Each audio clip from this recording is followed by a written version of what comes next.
are going to discuss Super Smash Bros. Ultimate, our slightly in-depth impressions from the time we've spent with it. Yes. Let's talk about the visuals here, because when you turn on a game, that's the first thing you notice. The biggest thing visually that you will notice if you really break it down is the anti-aliasing is quite improved over the Wii U version. However, some of the textures, like if you take Mario's comparison from his Wii U version to his current version, textures are a lot improved. The models are completely new models. Yeah. However, that said, I don't think the visuals look a whole lot different compared to the Wii U version, but that's fine. It's Nintendo. Nintendo has a particular style that you come to expect, and you don't expect it to be light years different every time you play it, because it's, Nintendo. Yeah. What do you think? I love it. I think it's gorgeous. And, like you said, I don't expect it to get better or more realistic. Like, have you seen those pictures of Mario on Yoshi that are ultra realistic? Oh, yeah. That people have done that are just like horrifying. Yeah, I'm not expecting that. I thought it looks beautiful. It is. It does look beautiful. The one thing I really dig is some of the character designs are updated. Yeah. Most notably, Link with his Breath of the Wild get up. I think is very cool. Especially even some of his movesets are different. His bombs, for example, are completely retooled. Oh yeah, remote bombs, super cool. Which I don't. When it comes down to it, I want to spend more time with young Link, because his bombs just like explode on impact, like old school. Yeah, so it's just a matter of timing. Yeah. Yeah, which the remote bomb explosion has some uses, but I'm not skilled enough to be able to capitalize on that. Yeah. Because I'm always like trying to focus on 15 other fucking things to remember than to detonate my bombs. Yeah. But yeah, visually amazing. A lot of the stages, every stage has nearly returned, though there is one stage that I noticed is nowhere to be found. Which one is that? It was in the Super Smash Bros. 3DS.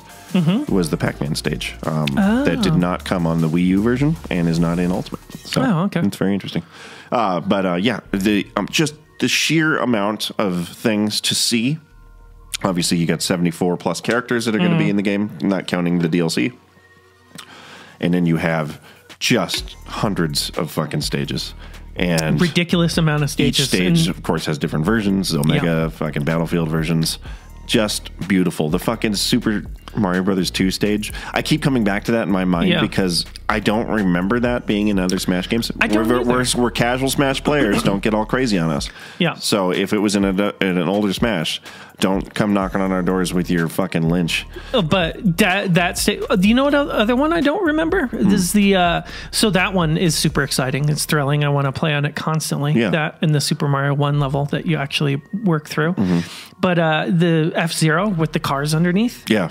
Dude, I don't remember that level. I love it. That was in other ones. Oh, okay. I played on it. I love it. Yeah. But that's, visuals are a thing. What do you think about the gameplay? It feels, for me, don't kill me, don't roast me, people. I won't do it. But they might, though. It feels much faster than the last two. It feels more like the GameCube game. So my experience with Smash Brothers is on a very casual sense.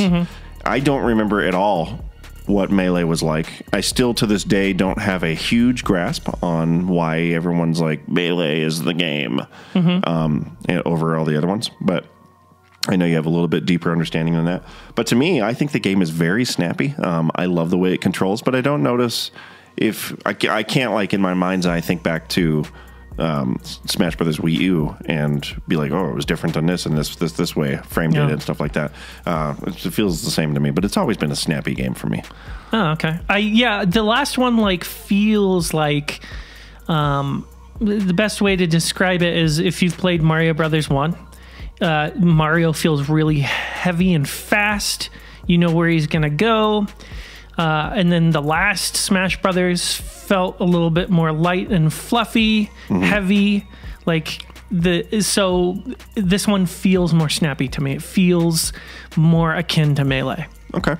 What do you think about, so in the games, you as you play, what is it freaking called, Castlevania, you can hit the candles and different weapons, secondary weapons will fall down, and you have a cross that flies, you have holy water, and then a couple other things. They're in this game. Everything about the Simon Belmont character is so very nostalgic to how he was in the game. Such dedication. Like, especially where you hold the button and the whip just hangs and you can spin it around. And you can spin it around just like in Super Castlevania. And it's a completely useless functionality, but it's so fucking cool. Yes. I love because you can zone pretty good with Simon because you control the space with him really well. We were playing that one match. It was like you and me and then 2 other computers, and I was just like off on the distance because his axe will go through the stages. Yes. You know, and I was just like picking motherfuckers off from the side. Well, I find it amazing because you can. I mean, this game zoning takes on a totally different flavor in this game series because, unlike other fighters, the party fighter is what I call it. Yeah, that's what it is. Is about controlling the space a lot. Yeah, and he's got that overhead. So if someone's above you, coming at you, you have like basically.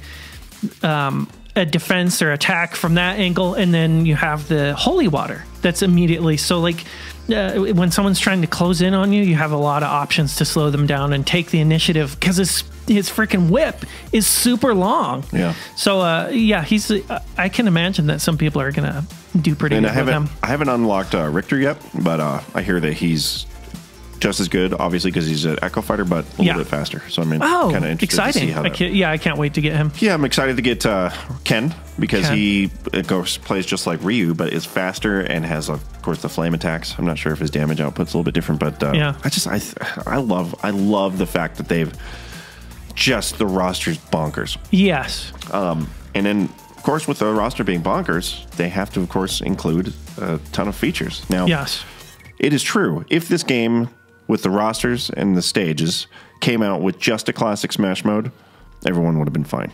But the fact that they've put in Smash mode, then they've put in classic mode, they put in Mob Smash, they put in all kinds of different stuff, and they put in the adventure mode that is coupled with the spirit system. There is a lot of game to unpack here for $60. So much. And none of it is microtransaction based. But Zero. that's Nintendo. Nintendo is really cool about that kind of stuff. They're just like, here's your full package. Have fun with it. And then maybe buy a DLC character down the road. That's it. That's their additional money comes down to DLC, and it's never baked into the gameplay experience. And for that, thank you, Nintendo. Yeah, you are Nintendo's gods. just very good about this kind of stuff. But let's kind of break down these features. So Smash mode, this is classic Smash. It's the game up to 8 players. It's very cool. What do you think about this? Unlocking characters. So, game starts out, if you're just playing Classic Smash, you start out with the original 8 that were on Nintendo 64. And then, as you play, after certain matches, you'll challenge their approaches. Yes. Now, there are a couple of sides of the coin. There are some people out there that were like, this was very frustrating and tedious for me. I want to just play all the characters. So I just grinded for 4 hours until I had them all. Now I can start the game. Yeah. I didn't like that. The other side of the coin are people like you and me who were like, fuck yes. Yes. That was like our favorite thing, going back to like Mortal Kombat Deception, how you unlock a majority of the characters, really gives you some accomplishing feelings of stuff that you're working towards. I love the fact that you have to unlock more than 80% of the cast. So it starts out with, characters of multiple game types, and it introduces you to that, and you work through it. You get to play characters you'd never play, become familiar with them. I think that the earning experience is very rewarding. There are people that are complaining about it, and they have their complex arguments about why it sucks. And I choose to disagree with them. I think that it's fantastic. And the implementation in this game in particular adds another layer. Because when you and I were playing, and let's say I win a match, and we get a challenger, who gets to fight the challenger? The winner of the last match. So that raises the stakes of the match. You're like, oh shit, I have to win. I want to be the person to get the reward to fight and earn a new character. Yeah, that's cool. Now, what do you think about the spirit system? When I first got the game, I was like, Yeah. What's fucking happening with these spirits? Because it doesn't really tell you a whole lot about how they function and what they do. So I was very confused at the start. And then I went in and started playing World of Light, which at first also I was like, man, what's going on? What is this? But then as I got into it, they both kind of started to gel with me, and I was like, okay, this is kind of cool. And then I kind of started realizing and how to pick and choose your buffs against. And the spirit system is phenomenal because it's nothing but nostalgia. It's just like a nostalgia fest because it's all these characters from all these different games. You get all these different Street Fighter characters and shit. And they inhabit the bodies of characters and give them buffs. And so you can equip these. It reminded me like a mixture of like an RPG and the tower mode or whatever you want to call it in either MK or like Soul Calibur 2. Because in Soul Calibur 2, you know, there'd be like a challenge where you'd fight someone who was metal and you have this buff, but now you have to strategize like RPG style and pick your buffs. It's super fun. Pick your buffs, super cool. Yeah. The only critique I have for the spirits is I don't like that the spirits themselves are just like little 2D drawings. Yeah. It looks, I don't want to say cheap, but it has an air of low quality to it. I wish that they would have, the symbols for them were maybe 3D rendered? Yeah, like a 3D, like they used to do, the 3D fucking tokens or the statues. Well, it comes down to this. They had 2 years to make the ultimate Smash experience, and they're like, what can we cut out so that we can get this game made? I get it. But yeah, when it all comes down to it, I am now super into the World of Light mode, and I'm actually fiending to go and maybe play a little bit together. So as you're playing World of Light, what do you think about the music? So music in this game is one of my most favorite things. Yes. They've tripled upon the amount of music that you could have. It's ridiculous. The Castlevania stage alone has like 30 tracks you can pick from that are all Castlevania. Yes. So the music cues are fucking... Which is like... out. Like they really were like, how can we overkill on this? Yes. And it's overkill in the best way. A standout for me when I was playing World of Light is I was fighting Metal Sonic, and it was playing like a Sonic song. Oh yeah. That like transferred over into the overworld as I was walking around until I found my next guy. But it was like this fucking catchy punk fucking pop song of like that would be in a Sonic game. But it was like fucking just gave a cool vibe. And then I went and fought. And like a Mario character, and it started playing. I fought Peach, and it started playing Mario music and stuff. And I was like, "This game, dude, it's fucking so the sound design just cohesively ties in the crossover elements of what this game is really all about. Yes. All your favorite characters from all these different games in one spot, and music is such a huge factor for nostalgia. When you hear something, it triggers all these memories.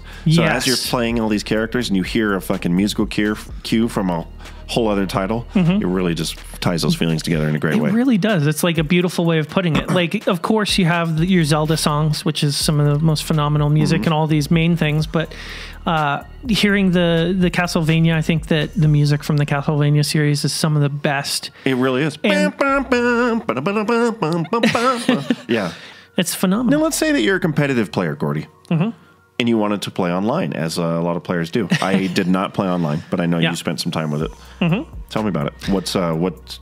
I haven't even looked at the menu, so I don't even know what to expect. What are your impressions of the online? Well, generally speaking, it's got like a match space. You have a chip that represents your character. You set up all of the rules for the match, and if you have, you can bring your party into it.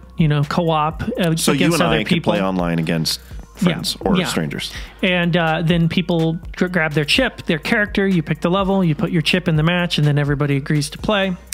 Straightforward. Actually a pretty decent layout in my opinion. Maybe some other people have some gripes. Haven't thought about it.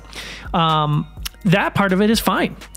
The actual gameplay, not so much. That's what I was going to ask, because you have a note here that says Laggasm Fest. Yes, Laggasm Fest. So you got, when you get more people in there, you're playing Smash against a whole bunch of people, and some game modes harder to matchmake than others. But the lag is no joke. You'll get like some people have experienced lag where it just freezes. All of the characters freeze in place, and it just sits there, and then it starts up again. The countdown timer hasn't changed. All the people are in the same position. Like usually when you're playing lag in say like MK, and you lag out, and the other character doesn't. This particular instance of lag, everybody just freezes. Like the system says, "Oh, not a connection," freeze.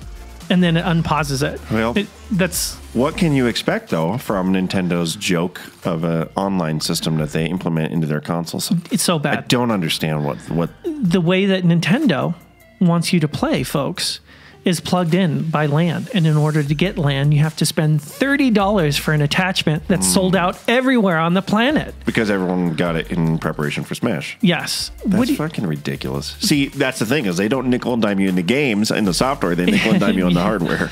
I'm really disappointed on online. I want to play with my nieces and nephews. I want to play with other people. I want to get good at the game. I have a few months till MK11 comes out, so I want to fill it with some competitive Smash, on the lowest level of competition. Overall, Smash Ultimate. The Ultimate Smash? Yeah. I would say so. For me, absolutely 100%. And I've barely even scratched the surface, and I just cannot wait to dig back in. Sup, nerds? What's going on? You want to be part of something bigger and better? Then check us out and give us, check a buck at us at patreon.com/R24 and check out the full version of this podcast on any podcasting service of your choice. Yeah, bitch!